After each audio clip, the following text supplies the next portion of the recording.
are now listening to the War Report Podcast Network.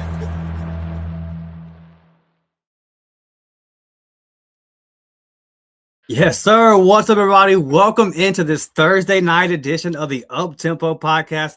This is a new thing. We will be doing this every Thursday night at 6:30 p.m. to 7, depending on kind of what time we get off work and all of that. Y'all know how that goes, but be on the lookout. We're doing this every Thursday night from here on out. So to kick this first edition of this Thursday night live show off, I figured why not bring in my guy, Mr. Mike G. Mike, how are we, baby?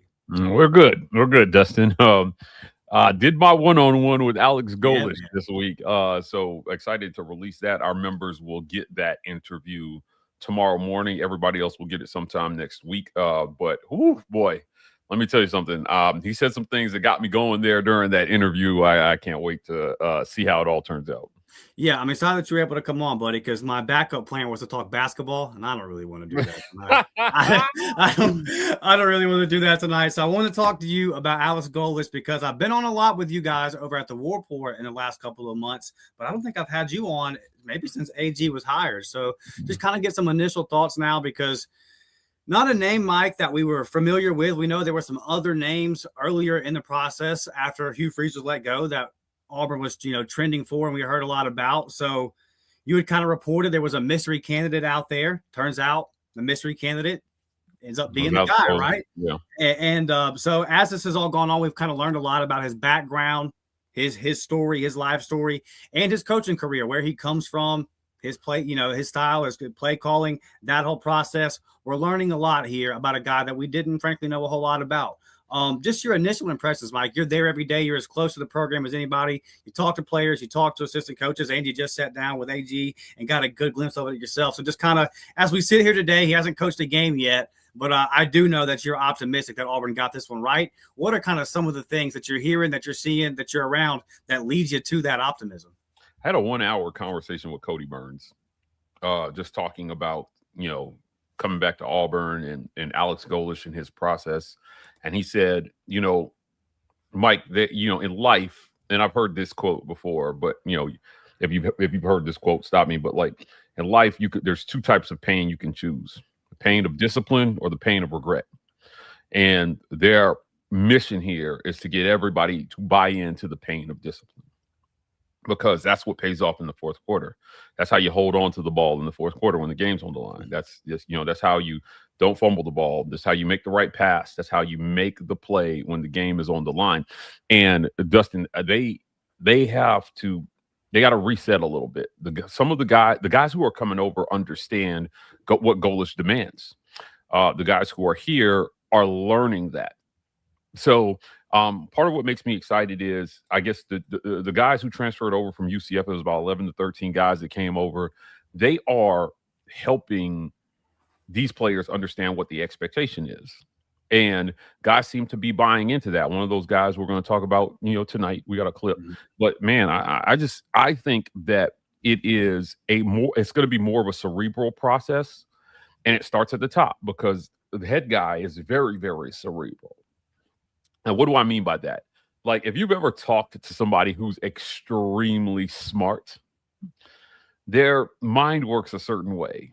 And they may not come off the most personable all the time, but they know what they're talking about. I have a buddy like this, one of my best friends. His name is Marcus.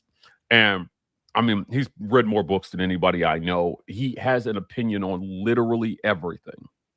He comes off kind of like a dick sometimes, right? But or like a know-it-all, but he knows a lot. And Alex Golesh knows a lot, about football. He studied this game. He knows exactly what it takes, and he understands that if you can't get guys to buy into the process during the week, to buy into the workouts, we talked about this during it, about championships being won in the weight room. You can't get them to buy into the little things, you're not going to win on Saturdays. And so they've started that work the last couple months. Seems like it's going well. And so hopefully that carries into spring practice. Do you think that a lot of that, you talk about the workouts, the competitiveness in the workouts, does a lot of that, Mike, I know it's February, but does that not show itself in the fourth quarter of these tight SEC ball games? Is this not how you build it and when you build that character? Yeah, somebody left a comment on one of our videos the other day asking me if I knew anything about Freeze not really making players come to workouts or practices. And I don't know anything about that. But what I do know is that, how you do some things is how you'll do everything.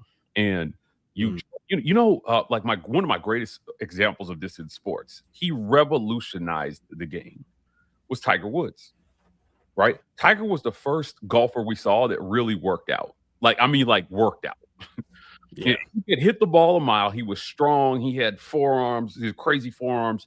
And they had what they call tiger-proof courses because he was hitting the ball so far. The problem was he was the only guy that could get there. So when he went on that run, like you actually, when you're tiger-proofing a course, you're actually putting the other players way out of contention. Yeah. And so, Tiger, if you don't know anything about golf, right? Like a tournament is 4 rounds, 4 days of golf. This is a lot of golf. If you've ever played one round of golf and you don't normally play golf, swinging that club like 300 times and then going out there the next day to do it again and then again and then again. By day 4 on the back 9, your muscles start to break down. Everything's tired. You are exhausted. And because golf is such a technical game, the better shape you're in, when you're on that back 9, in the final round, you have a better chance of hitting a better shot than most golfers. That was Tiger. That's why he was such a good closer. He was just physically in better shape. And he did crazy things to make sure that his body could withstand more stress than the other golfers. It's that translates to other sports. So, it's the same in football, if not more, right? Like they've just got to train harder. They've got to be more focused. They got to spend more time in the film room. They've got to do more than what they were doing to get more than what they had. One example of this, Mike, to me, is going back to a regular scrimmage style A-Day. Because whatever A-Day was last year, I can tell you what it didn't feel. It didn't feel competitive. It did not feel competitive at all. I think a lot of the comments made by the previous staff made me feel like they didn't even want to have spring practice. You know what I'm talking about? Like I wish we just had OTAs and we're just going to go out here and kind of have this lollygag type A-Day. I think you're going to see the competitive juices kind of put back into this. We had nothing to talk about last practice, Mike, or last spring practice. It just felt like we were going through the motions with it. And I'm not surprised to see the season kind of play out the way that it did when, to kind of go back to that quote you just said there, it never felt like there was this sense of urgency. And there really needed to be that last spring. And it was like, man, are we just kind of going through the motions here? I think a lot of what you're talking about there, I see that, Justin. Hey, we're going back to a regular spring game, and I think you're going to see that as spring practice opens up. I think you're going to see a lot more juice in this one. And again, it's only the spring, but that's going to lead to the fourth quarter, and a lot of these, which has just hampered Auburn in these last couple of seasons in particular. I had a comment on my last episode where I kind of had some conversations about culture, and one of the comments said, "Culture's an overblown coach speak kind of term." I couldn't really disagree with that more. I think that culture is a big thing. I think there's a reason why coaches talk about it so much. How important is bringing a guy like Byron Brown in here? Big Sarge says BB17 cares about football and wants to be elite. How important is it, Mike? And did Golesh say anything in your time around him about bringing in the quarterback, the leader of the team that is 100% bought in, and the rest of the troops can kind of follow Bryce Brown 17 there? Because we know that he's a stud on the football field. But what kind of leadership qualities is he going to bring to that locker room and kind of set Golesh up in his first year here? I'll say this because I feel like we already talked about this on our Wednesday show. I talked about this with Dukes as well. He's got that up on his channel. Golesh talked about Byron Brown during this. I had to ask him about Byron. Yeah. And he said his greatest fear is not being elite. Mm. And I said, so he has the fear of not being a great player. He's like, no, Mike. He's already great. And there are a ton of great players. His greatest fear is not being elite. And then he went on to say what separates a great player from an elite one. This was an elite conversation, by the way. Like I was like, Coach, this interview is elite. I want people to understand that Byram is a leader. He is. He's getting guys. He's corralling the troops. He's understands for him to be elite, he cannot do that on his own. He needs everybody else around him to be elite as well, too. And it's a very us mentality that they have. This is something else we talked about during the interview, right? When he opened the interview talking about when he got the call. And I said, what happened when you found out that you were going to be the head coach at Auburn? And he said, well, we found out that we were going to be at Auburn. And that's him talking about him and his family. Now, this is very important because you're joining the Auburn family. So, Coach, your losses, your L's are our L's. Right? Your dubs are our dubs. We're the ones showing up to these games. Time after time. In these losing seasons, man. So the us mentality that Byron Brown is bringing to this is very, very important. Because that's what Auburn is about. Us, the Auburn family. We need you to go out there and put a product on the field that wins. And you need us to show up and pack that stadium and make sure that every opponent that comes into Jordan-Hare Stadium knows they're not going to get out of there without a fight in one of the rowdiest environments in college football. Us mentality has to take over, man. I'm telling you. And that's Byron Brown. I hope, man, listen, I hope this kid plays the whole season. I hope like I don't know, again, I'm giving away way too much in this interview, but like I asked him about how much he's going to run him because I'm like, no, you got to protect him. This is the SEC. He's like, well, it's football. I was like, all right, coach, yeah, but it's the SEC. Yeah. Come on, man. I know you were coach. You coached in the SEC, man. You know, we hit harder. That's why I went and got them backs, Mike. That's right. That's why we got them backs. Right, so yeah. it's just funny to me, man, where we're at right now because Golesh he's a good coach, and I think he's a better man. And yeah, I hope that produces better men from this program. There's one thing that I want to ask you about in particular, and then we're going to get some clips from the interview. Because you've asked a lot of questions since Golesh. I mean, you've asked them in a couple of different ways in some press conferences that I've heard. And I know it's always kind of a big sticking point for you, especially these last couple of years. There's a whole process, Mike. You don't just pull up a play sheet on Saturday and start calling plays. It's not like Madden or EA College Football 26, where you just turn it on and, all right, I got 3 right here, and I just press X, triangle, or circle, and this is the play I want, right? You're dialing this up on Monday, on Tuesday, on Wednesday, Thursday, all to lead. It's so crazy how much time gets put into just for 3 hours on 12 Saturdays every fall. Right. You have to put all this time and preparation in. I think we can all comfortably say for the past several seasons at Auburn, particularly on offense, the structure, the organization, what was going on Monday, Tuesday, Wednesday, and Thursday, Friday, to get to the actual play call on Saturday did not appear to be a clean process. Can we all agree on that? Yeah, I think we're going to agree on that. All right. So Alex Golesh has talked about being process-driven, process-oriented. He answered some of your questions in a previous press conference about Joel Gordon's the play caller.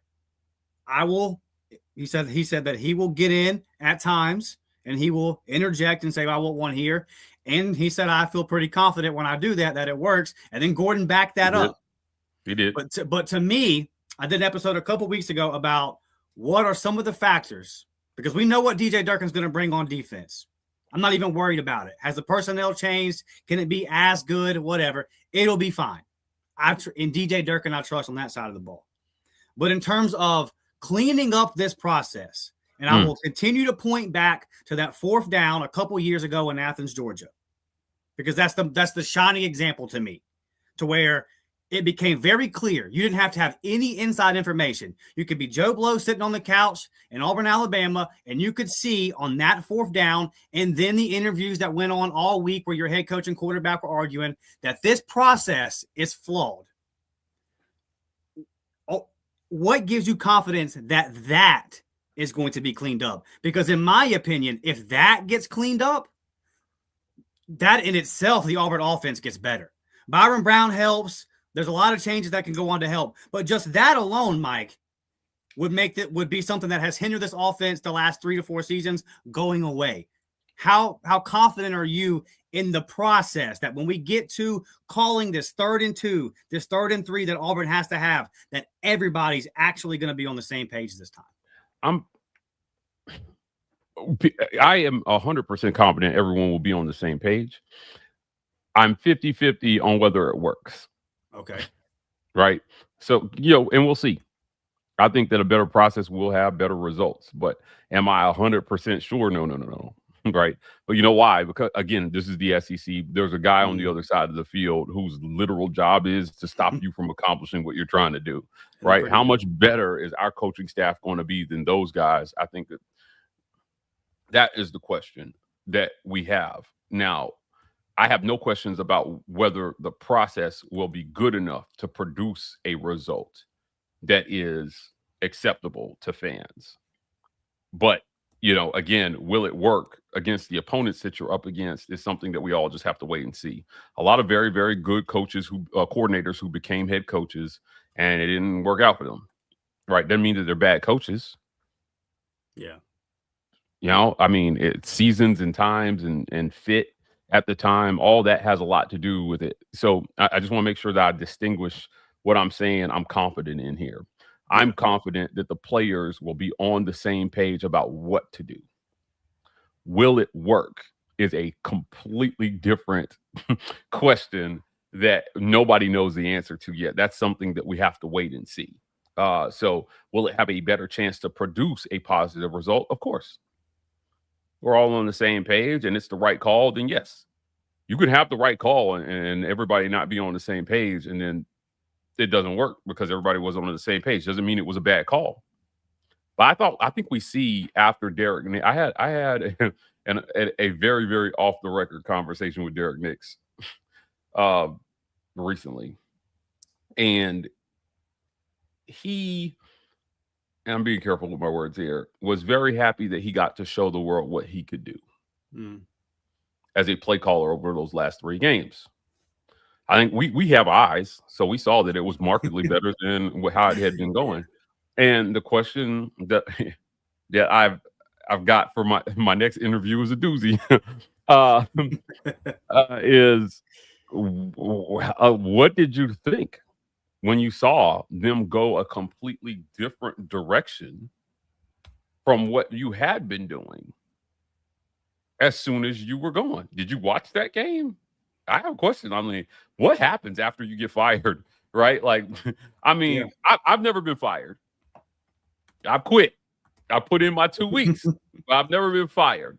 And fortunately, I've been in a position where whenever I put in my 2 weeks, I'm saying that like I've done it a bunch. I've literally only done it once. When I left my company of 12 years to move to Washington, D.C., to a bigger company. And then when I left them, essentially for the War Report full time. But when I put my 2 weeks in for the big company, they were like, "Can you give us 3 months?" And I was like, "Okay." Right? Because I don't believe in burning bridges that you don't have to. And I was like, I've been doing double duty this whole time anyway, so I might as well just give them their 3 months. So they got 3 months notice that I was leaving. Now,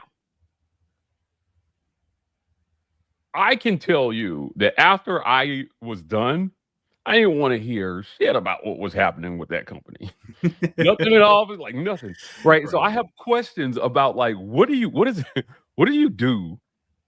You guys are going to be, this interview is going to blow people away. I have some questions that Dustin, I don't think that any other reporter would think to ask these questions. And I know that because he's done a bunch of interviews and I haven't heard it asked. But because he got fired after Kentucky. Yeah. You think he watched the Vanderbilt game? It's a great question. What's the mindset? Yeah. What's the mindset, right? Yeah. And so, because if he did, what he saw was they opened that offense up, man. How many times did you see a zero backs in the backfield? before Vanderbilt. We didn't see that at all. They had 5 wide. We didn't see that at all. We saw it a bunch over the last 3 weeks. So that tells you that at the very least, the people who were working for him had some very different ideas about how the offense should be run. So they weren't on the same page. That indicates to me they weren't really on the same page. Or it would have looked like it did. So that's one thing too, Mike. While we're on this point, real quick, I want to make this point, and I've talked about some of this on some of our member pods when I've had some conversations with parents or high school coaches that kind of know AG, stuff like that, where they say, "Look, he's a stern coach. Like he obviously has a plan. They're going to follow that plan. He's the guy in charge, no doubt about that. But that he's not stubborn, and that he understands that the people underneath him." He empowers them to make decisions. And I'm sure you had a conversation with Cody Burns. I'm sure that came up with Cody. Yeah. Or other guys that have worked for him. Yeah. I mean, and Cody's an Auburn guy, so he understands the Auburn way. But like similar to, you have these guys who learn in the mold of their mentor. One of the greatest examples we have over the last 20 years would be like former Auburn safety Travaris Robinson and Will Muschamp. Followed Muschamp almost everywhere he went. And so this will be the difference, right, in how they do things and how it works in the system. These are all questions that will be answered on Saturdays. Hopefully we get a glimpse of it during the 8A game in the spring. But man, I got so many questions about this transition, and I think that Auburn fans have a very different type coach than they've ever had here. First of all, Golesh is not a good old boy. Okay. Right? Tuberville was a good old boy who didn't like other good old boys. He just didn't get along with that set. Yeah. Yeah. Gus was not exactly a good old boy, but he played the politics. People pleaser. Yeah, with the good old boys. Yeah. Right. Harsin definitely was not a good old boy. Or people pleaser. Yeah, Freeze was a good old boy. Golesh is not a good old boy at all, right? Like, he's just Golesh. And I think that's in the mold of the guy who hired him, John Cohen. Mr. I am the committee. Yeah. So we need something different. I think we need something different. We need something different. Yeah, the F everybody kind of fired me up. I was like, that's different than anything I've heard at Auburn said publicly in quite some time. And I think it's perfect for Auburn right now. And I think it's perfect for Auburn in general when your two biggest rivals are the monsters that they are in the sport. It kind of has to be F everybody. Mike, you got a couple of clips from the interview I want to get to. Before we do that, let's get to some comments from our members. Miss Karen Parker is here. She always is. She is looking forward to Auburn football this year. I think Alex Golesh is going to do great for Auburn. Yeah, Karen, we're all excited. I mean, we're going to get a little bit of taste here at 8A in a couple of weeks, and thank God that that's actually going to be somewhat of a spring game. We'll get to see a little bit of real football this time around. That'll quench our thirst for a little bit. But, yeah, we're definitely excited, and unfortunately got a long way to go. But, hey, Butch and the boys off to a strong start on the baseball diamond. Hopefully that can hold us over. Big Sarge says, we talked about this. Albie says, with all the info I've gotten from watching all these guys, I'm buying in and believing. He's got hope again, Mike. Hope has returned to the Plains. One of your buzzwords, hope. It's back. It's back, but it has to be, man. Auburn Dad, Mike G and Dusty. Yes, sir. We are back. Jabari says, hey, guys, good evening. Have y'all heard anything about Murray trying to get that extra year of eligibility, Mike? Have you heard anything new on that? No, I haven't. Yeah, I feel like it's a long shot, but also I feel like if anything's a long shot in terms of eligibility, just find you a judge that says otherwise and sue the NCAA or get a restraining order, and you should be able to get him back on the field. That seems to be the play. Got a War Damn Eagle here. Oh, he's fired up, Mike. My guy is fired up. Let's put go. A PH in there for it. Yeah, me too, buddy. Me too. Got to keep the episode monetized, though, but we are fired up. James, Dustin and Mike G back together again. Let's go. Yes, sir. You know the deal. War Damn Eagle. And, hey, look, the coach did tell us to pray. Thomas said, Jesus, if you're listening, please let that O-line be good. I promise you, Coach Golesh, I put that prayer up every night. Been praying for it for a decade, it feels like. For sure. Huggy with the shout out. What's up, man? Huggy's here every single episode. Williams says, War Eagle, I hope Golesh can turn things around, but he's got to see it to believe it. And I think that's where everybody's at. I think I'm optimistic as we've learned more about Alex Golesh. I feel good. I think that Auburn made a good hire here. But like Mike said a couple of times tonight, we don't know, man. It's the SEC. And a lot of times you think things look like they could go chalk. They don't go chalk. You just never really know. There's a lot of coaches that I looked at and said, that's a great hire. That's going to work. And it didn't. And then you have guys like Josh Heupel at Tennessee where he almost got fired at UCF, and then he goes to Tennessee, and I'm like, there's no way that's going to work. And he crushes it. There's no way of knowing, man. College football is crazy, and it's crazier now than ever. But one guy, Mike, that you're really high on is a guy that I was high on a couple of years ago, but he was part of that Freeze 4, and there was a lot of good receivers that came in that class, and I think a lot of it has just been – then you added some guys to the portal, Singleton and all these other guys, and he kind of got put down there on the depth chart. But Bryce Cain has something that you just can't teach, and that is elite speed. It's top-end NFL-type speed. And if he can just put – and one thing I want to mention about this too, Mike, this is a kid that got into football late.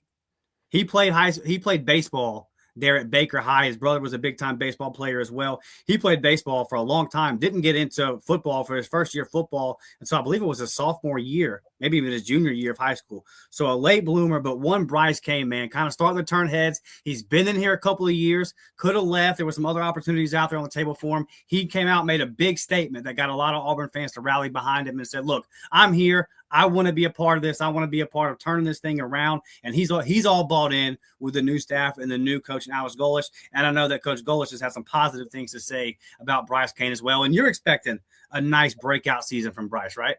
I am. I think that by the time this is all said and done, he will firmly be in the top 3 or 4, probably top 3. He is impressing Alex Golesh, through his time so far. And, he's another guy who just bought in. He's been a kid who's always done it the right way. And I want to be clear. Bryce Cain is every bit as talented as Malcolm Simmons with none of the personality issues. Yeah, okay. And so, he was just buried on a depth chart that had a lot of either super, super talented guys in front of him or a lot of experience in front of him. Now is a good time for him to reset because this coach really is going to play the best guy, right? Like Byron Brown is the only position where there's an incumbent, technically not an incumbent here at Auburn, right? Where a guy's walking in understanding that he's probably already the guy. Even though Alex Golesh said during our interview that he still wasn't expecting to be handed the job. I don't know how much I buy that. But, at every other position, I'm telling you, they're going to have a fierce battle. And it was good to hear him talk about a guy who didn't transfer in. About the guys you inherited. And I mean, I've got a soft spot for those guys because they didn't choose this. Right. This isn't what they bought into. They have to re-buy into this, but they didn't choose this technically, not initially. They came to Auburn for what Freeze was selling. And, you take over and now you are responsible for, their growth and development. And so to the extent that they did kind of re-choose Alex Golesh, it was just nice to hear him give a guy who we know was a top 150 overall guy. Remember, him and Malcolm were down there right around 150 in the class overall, not at their position overall. So they were rated kind of the same. And I think he's every bit as talented, as Malcolm. I do. I think he's got just as good of hands. I think he's just as fast. I think he's just all the playmaking ability. It's just a matter of, will he get his shot? Because, man, we covered so much during this interview. Like, this is something I've talked about a lot on my show. We talk a lot about how guys are pushing for playing time now. The whole let's just wait thing is not a attitude you can take. Wait my turn can't be an attitude you can take. You have to do whatever you feel like you need to do to make sure that they have to, if they're going to sit you, it's got to be the hardest decision ever. And the reason is because there's always some kid in the portal who got 3 years of experience at a G5. Right. That's coming in. And who's more talented, Deuce Knight or Byron Brown? Deuce is he hasn't played a ton of power P4 football, but he's been around nothing but his whole life. Byram hasn't played any P4 football, but he's got 3 years of G5 tape, and that went out. So I'm just saying, but at the G5 level, right. So this is why you can't take let me just sit and wait my turn. No. You play me now. I don't give a damn about all these dudes you talking about bringing in. Like, I need to play now. And Bryce has waited. He's waited, and now he's under another coach, and this has got to feel like a new team to him, where you're resetting, and all whatever happened. And Golesh said this repeatedly during our interview. Well, we honor the history, but this team is we're here to make our own history. Right. So, for Bryce Cain, man, now it's time, dude. All that stuff that happened before, it doesn't matter, man. Now you have to go ball out. Yeah, I mean, he's super talented, Mike. I remember going and watching his senior year whenever they played against Perry Thompson. Perry had 3 touchdowns. He had 3 touchdowns. They just put on a show. And I'm excited to see Bryce get his opportunity. Do you want to play the clip of Coach Golesh talking about him? Yeah, let's see. Was it Bryce that we was? Yeah. Like here we go. You got to tailor around your players. Like you said, Bryce Cain, man, like hadn't played a ton, but you're looking through winter workouts and you're watching. You're like, man, like he's extremely talented. Oh my goodness gracious! Like most people don't run like him, move like him, ball skills like him. But you know what he's done is on special teams, he's made a huge difference, and he is so all in right now. And I'm giving Bryce his flowers because he deserves them. He's been one of the funnest cats to coach since I've been here because body language is the same every day. He's excited. Like you say something to him, he lights up. Like man, it's getting closer to my time now. And you talk about a young man that like chose to stay, like chose knowing what he was walking into, that it was going to be hard, but is having the time of his life right now. And so my point is this: we've always fit the system around our players. The core foundation of it has really never changed in terms of being aggressive, playing fast, playing with tempo, varying tempos, but it's always started with the run for us. Yeah, yeah, love that. Fired up to see Bryce Cain in this system and finally get his chance. Yeah, I mean, listen to what he said though. He comes in with the same energy every day. He bought in. He re-chose Auburn when Golesh came in, and he's showing his coach that he's going to show up every single day. And he's not just, hey, yes, he is very talented, but it's more than just about talent, man. That's it. There are a lot of guys who are more talented, but you lack the work ethic and the habits and the discipline. Dukes and I talked about this. How good would a disciplined Josh Gordon have been in the NFL? One of the most physically talented receivers we've ever seen. The fact that he is not in the Hall of Fame right now is a shame. Antonio Brown. Right? Like, it is. It's about, it's about those small things that he's seeing in Bryce Cain right now. And again, I was very happy to hear this coach talk that way about a guy he inherited. Right. So it didn't take him long to see Bryce for who he is. We've known that Bryce has been that dude this whole time, but somehow he was on the bench behind Malcolm Simmons. It makes you wonder if Auburn would have been better off playing Bryce Cain, who's doing all the right things, and sitting Malcolm Simmons, who you're literally having to ignore him catching a case. He caught a case in the offseason. I know you've had some discussions about this recently, and maybe this isn't the perfect example of this particular situation, but we can kind of use this. How much of that, Mike, do you think is, man, we invested the money invested in this cat over this other one? He talked about that during his interview as well, too. Every time you bring up a question, I'm like, I talked about that, right? Yeah, like about playing one guy over the other. I don't want to give the interview. Yeah. Monday, I want people to go watch the interview. But I don't like go. Wait, I said it. Okay, I'll give you this quote. I'll give you this quote here. I want to make sure I get the quote right. So let me pull it up here. He says, a lot of people equate financial commitment and playing time. I think in a lot of ways, that's the fastest way to burn this program to the ground is to play a guy based on the financial commitment that you made. Right. I challenged him on this, but I'm like, but if you pay 7 figures for a guy, there's an expectation, right? Like that kid is going to be the best. That's why you pay 7 figures for him. Otherwise, just pay him all the same amount of money. You know, and so I hear him. I hear him. I think what he's really saying is that just because we paid you 7 figures, if you come here and you don't do the right things, doesn't mean that you're still going to play. You may have the leg up, right? Because you're a higher paid guy in terms of, you know, we've already evaluated you to be a starter. Same way as Byron got his coin, I'm sure, coming in. Byron got his coin for sure. Because I know Hartline wanted to keep him if he could.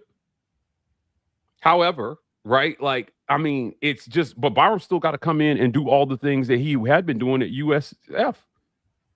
Yeah. Otherwise, he would find himself on the bench, according to Golesh. So it is really about, you know, hey, yes, you know, we will pay you based on what we evaluate your talent to be. But if you don't do but that is a contract that will be limited to 1 year and whatever we committed. If you don't do all the other things that are required of a student athlete at Auburn University. Again, Malcolm Simmons is the cautionary tale, and Bryce Cain is the standard. I'm telling you, I can't. I want this kid to get his shot so bad because I think he can produce more than what we saw from Malcolm. I do.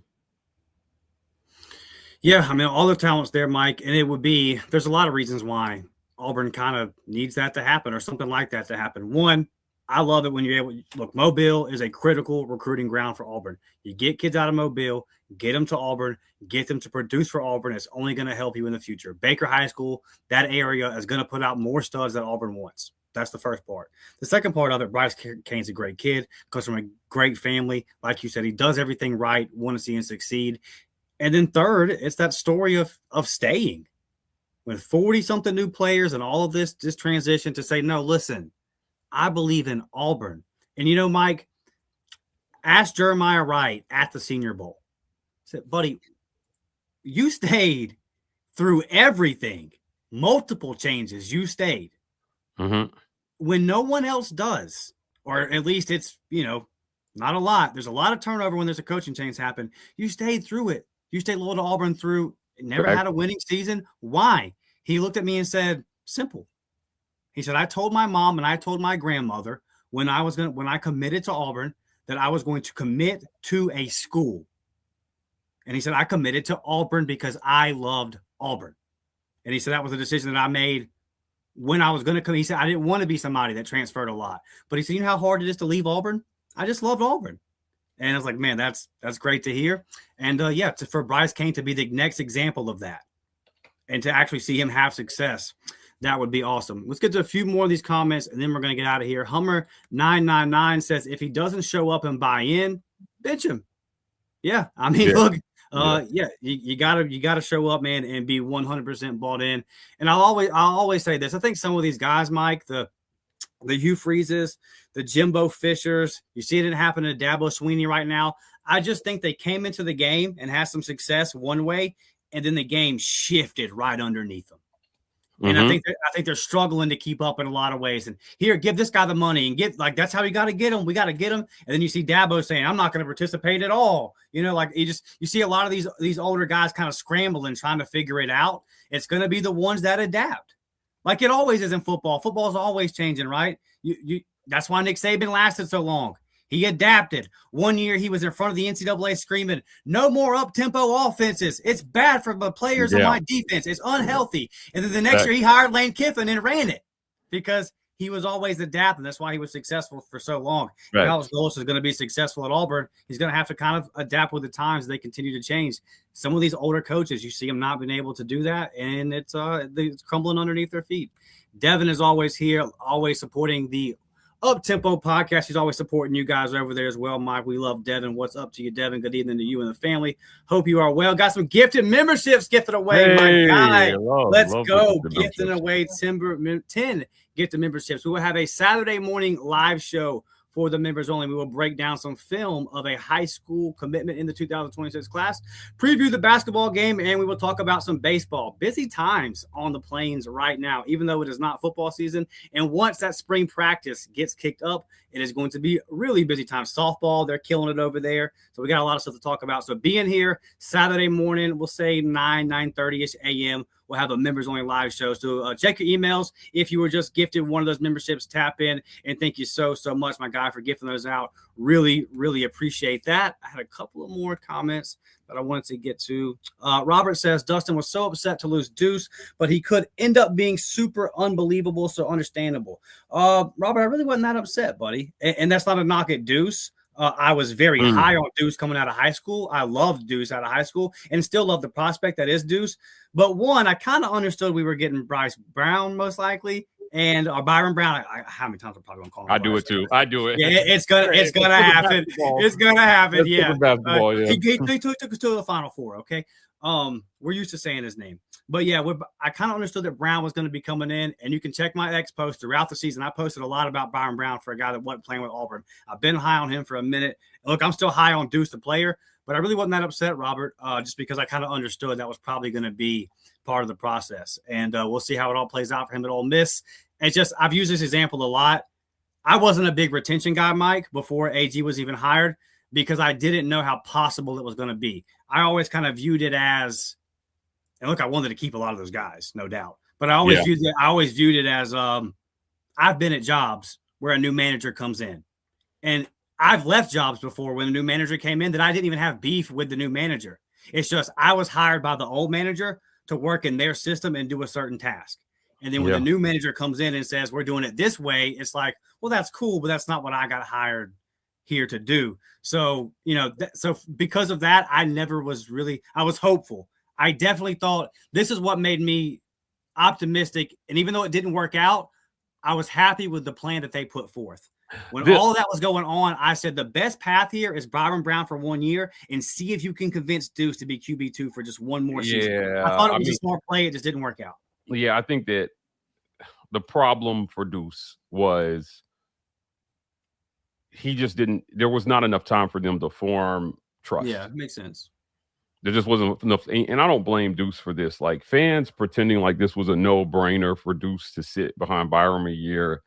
It wasn't that simple, right? I mean, if you're in his shoes, you got to remember sometimes when these kids feel lied to, it's hard not to think everybody's trying to lie to you to get what they want you to do, just to turn around and do something else when the time comes. And so you do have to have a lot of trust. And so everybody can say, oh, but he trusted Freeze, but won't trust Golesh. Yeah, in hindsight, that's easy for you to say. But almost none of those people who were saying that were singing that tune when Freeze got hired. You fell for it just like they did. Yeah. Now, I will tell you, I was one of the few that had a lot of questions. And I said, I think Auburn could have done better. I mean, I was one of the few that was vocal about it, too. Like, I wasn't knocking the man. I was saying there's no chance it can work. But I just felt like, man, this is not an exciting hire for me. This is kind of a retread. I mean, 0 SEC West championships. Yeah, he beat Saban a couple times, but Gus did that, too. At least Gus had a SEC championship to show for it. And a national title, appearance and some wins over Georgia and Alabama. Yeah, some bowl games. Yeah, right. 8 wins a season. I just did not.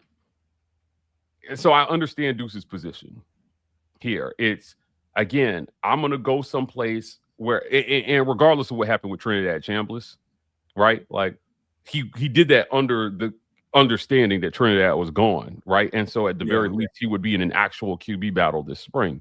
But it wasn't going to be one with Byron.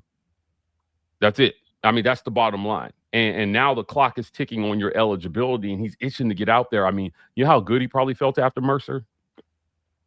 finally on the field, running around, making plays. Yeah. He while he was here, he wanted to go to scout team just so he could throw because he wasn't doing anything in practice, and they wouldn't let him do that. You know, it was hard for Deuce, man. This was a hard thing. There's so many negative things that were tied here to Auburn. It was hard for him to stay here, and I get it. I get it. Same way you didn't want to be the job after the new manager came in. Yeah.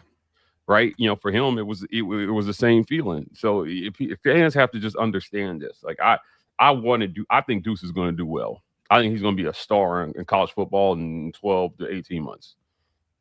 I do. I think he's got that sort of talent, and he's going to play. He's not going to be one of those kids that has to go to G5 and come back. Eventually, he'll get his shot at the P4 level to be a quarterback. He's just that talented. However, it's a hard math for these guys trying to decide where to play and where not to play. We got one more clip. Do we want to get to this last clip? Yeah. Go ahead and play it, Mike.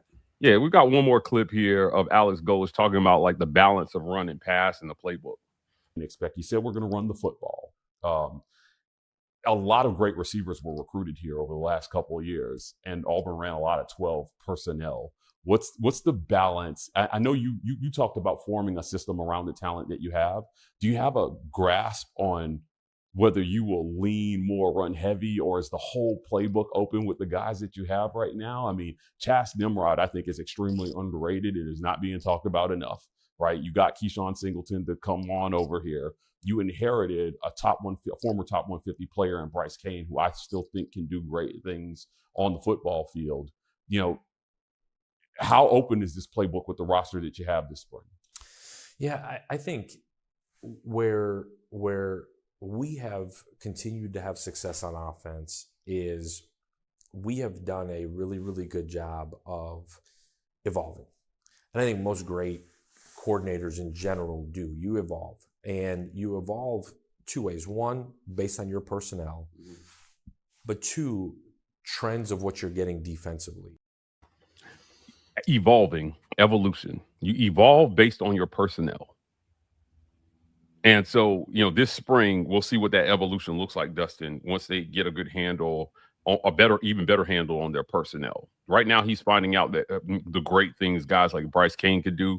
Right. I would imagine there are some other names that are going to emerge this spring that are going to be able to do great things for Alex Golesh in the fall. Yeah, that wide receiver room is going to be really fun to watch. And I think so. I just like the competition. I mean, you got all these new guys. Again, we're high on Bryce Cain. I'm high on this slot guy that he's bringing in, Christian Neptune. He's from 10 minutes up the road from me. I watched him play a lot through high school. I always thought he was super underrated, and he had a solid freshman year there at South Florida. AG's bringing him over for a reason. So there's a lot of fun competitions that are going to happen there. I think the evolving part, the proof is he has the proof of concept with it. We've seen him be successful, whether it be at Tennessee or at South Florida. Go back to his time at Iowa State. He's got a bunch of different archetypes, Mike, at quarterback, where he's kind of been able to mold the offense around them and kind of set things up for them. So that's one of those things to where we're going to see a certain kind of offense called this year with a 6'5", 220-pound plus quarterback that can run like a deer and has a cannon arm. You're going to see an offense called a certain kind of way. It'll be really interesting because you hope they bring in more quarterbacks like that, but they don't make a lot of quarterbacks quite like Byron Brown. So once Byron Brown moves on, who is the next quarterback? How do they build the offense around them? That'll be something that will be really interesting to watch, and we won't get that answer in his first year, obviously.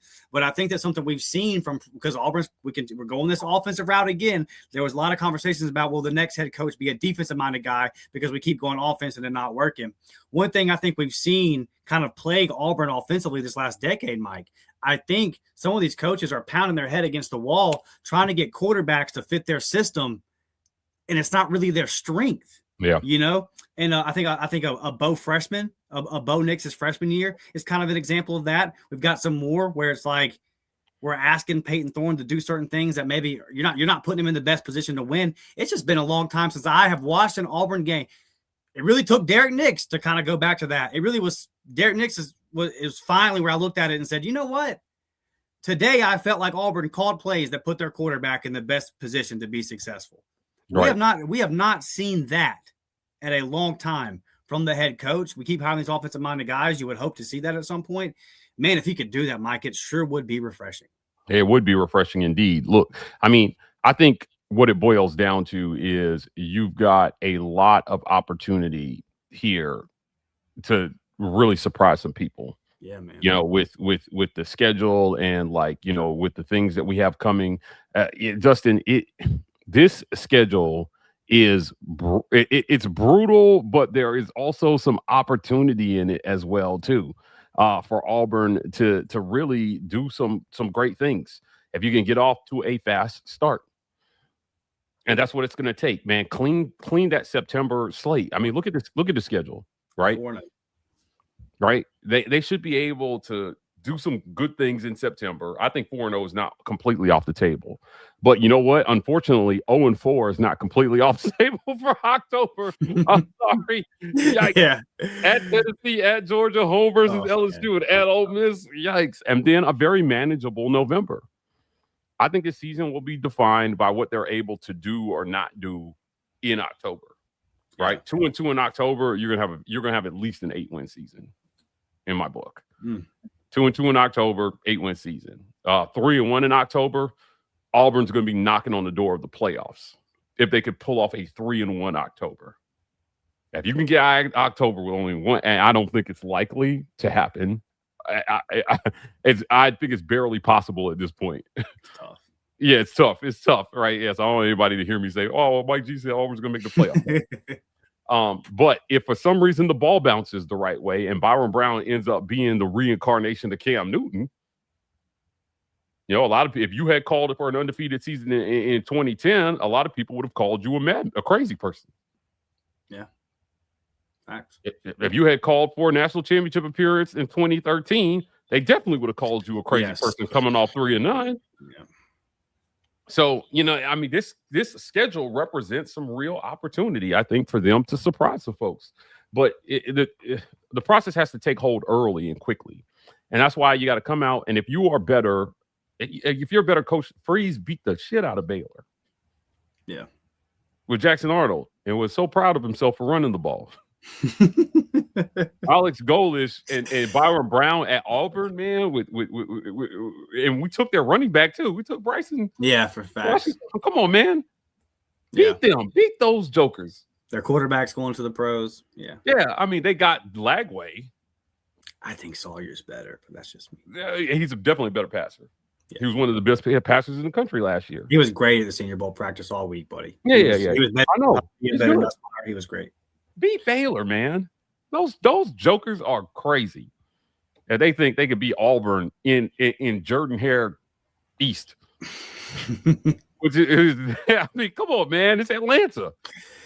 So I don't know. 4-0, I think, you know, and then Summerall versus Golesh in September, week 3. That's gonna be fun. The guy that everybody thought Auburn was gonna hire versus the guy they did hire, beat his ass. Yeah, and it's just we haven't had Florida in a long time. We definitely haven't had them at home in a long time. That'll be fun for sure. A couple more comments. It is a fun schedule. It's tough, but it's fun. And it's like last year, it just drove me crazy, dude, because Missouri, A&M, Oklahoma, it's like, goodness gracious, but we're not playing the Mississippi schools. We're not playing LSU. It's like we're playing a Big 12 schedule. We're playing an old Big 8 Southwest Conference schedule. It's good to see the Mississippi schools. I got Ole Miss on Halloween again like it's supposed to. We got the LSU back on the schedule like it's supposed to. We got Florida, Tennessee back on there. It feels much more like an old school SEC. Thomas says, I've wanted every coach since Tubbs to work out. I actually feel good about Golesh, though. Call me crazy, but I think he can do it. You're not crazy, Thomas. I mean, there's a lot of reasons there to be optimistic, buddy, and I'm right there with you. And then I'll be damned says, processing the list, get it. Yeah, he said he just sees a hit list, Mike. He just sees a whole bunch of teams that Auburn is going to go out there and get a dub in. So, yeah, good conversation tonight, buddy. Thank you for showing some clips from that interview. And again, when is that going to be dropping? What's going on over there at the War Report? If you are a member of the War Report, you see the gifted memberships giving away night to the up-tempo. But, you know, we have the same thing at the War Report. You will get this interview tomorrow morning. And then we will release it sometime early next week for everybody else. It will premiere.